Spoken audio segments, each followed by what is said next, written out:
Bem, vamos falar sobre guerra na Ucrânia. Antes, uma reportagem do nosso analista sênior, Américo Martins. A Rússia disse que o presidente Vladimir Putin está aberto a negociações sobre a guerra, mas desde que as exigências de Moscou sejam aceitas. E deixou claro que não vai recuar dos territórios anexados na Ucrânia. Vamos então aos detalhes na reportagem. Os governos dos Estados Unidos e da Rússia deram sinais que os presidentes Joe Biden e Vladimir Putin podem se reunir para discutir o fim da guerra na Ucrânia. O primeiro movimento veio de Biden, que logo após uma reunião na Casa Branca com o presidente francês Emmanuel Macron, disse que sim, aceitaria conversar com Vladimir Putin, desde que o objetivo final dessa reunião fosse o fim definitivo da guerra na Ucrânia. A resposta do Kremlin veio rapidamente.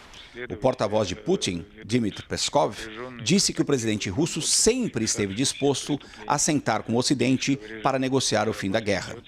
Mas ele alertou que Putin não aceitaria pré-condições para essas conversas e que exigia que os Estados Unidos reconhecessem a anexação de 4 territórios ucranianos a toda a nação russa. Essas 4 províncias ucranianas foram anexadas em setembro deste ano, depois de referendos que foram considerados ilegais pelo Ocidente. Ao colocar esse tipo de imposição na mesa, esse tipo de pré-condição para as reuniões, Putin está adiando muito e criando muitas dificuldades para que essa reunião de fato aconteça. Os ucranianos jamais admitiriam sentar para discutir o fim da guerra com uma imposição tão grande de perda de território. Eles já perderam a Península da Crimeia em 2014 e eles alertam que gostariam de retomar essa península, coisa também muito difícil. Então o cenário mais provável é que durante o inverno a gente continue com essa guerra de atrito entre os dois exércitos. Vamos conversar então com Lorival Santana. Lorival, não sabemos se essa conversa entre Putin e Biden vai de fato acontecer. O que sabemos é a União Europeia aprovou novas sanções contra Vladimir Putin, contra a Rússia, impôs um teto de $60 para o barril do petróleo russo. Isso pode levar Putin para uma mesa de negociação? Essa é a nona onda de sanções da União Europeia.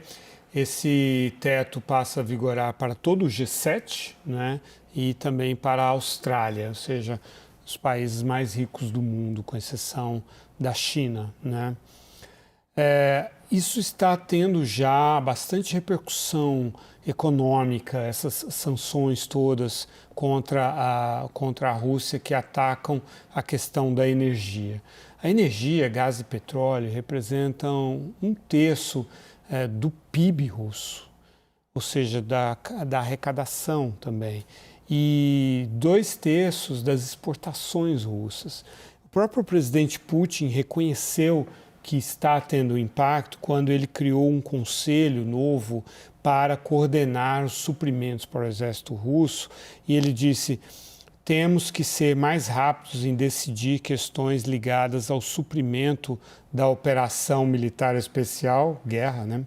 E conter as restrições na economia, que, sem nenhum exagero, são realmente sem precedentes, né?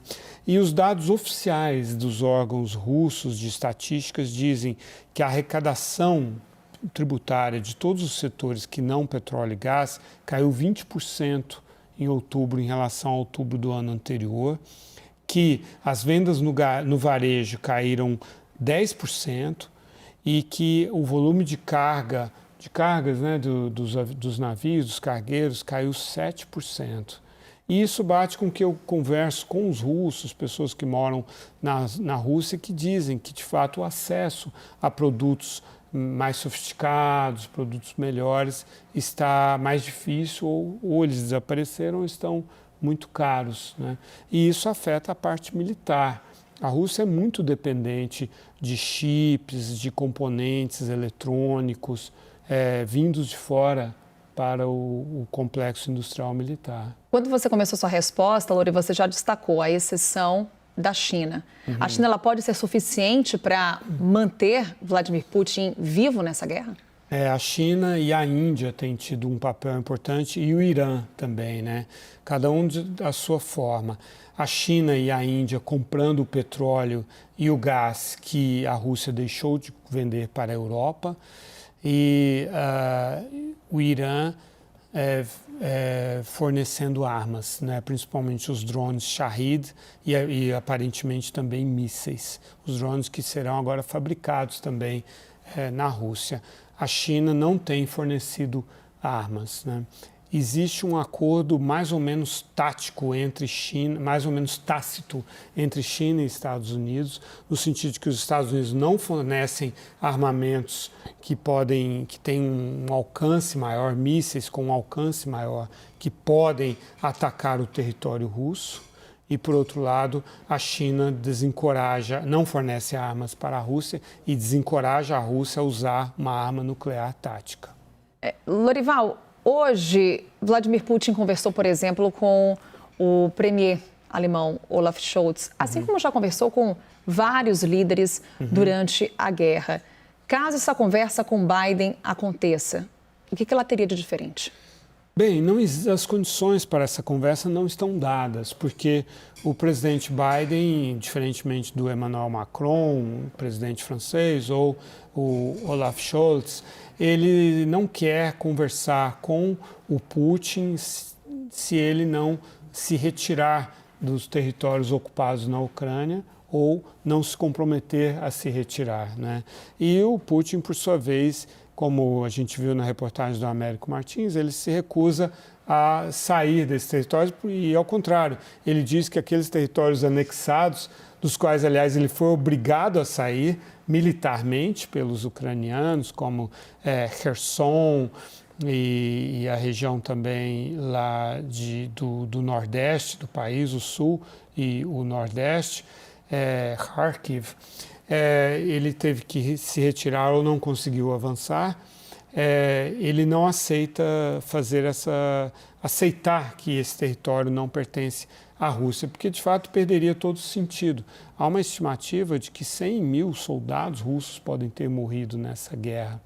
Agora, como justificar isso perante a nação russa, desistindo, né, dessa aventura? Então, o Putin realmente está numa armadilha política que ele mesmo montou para ele.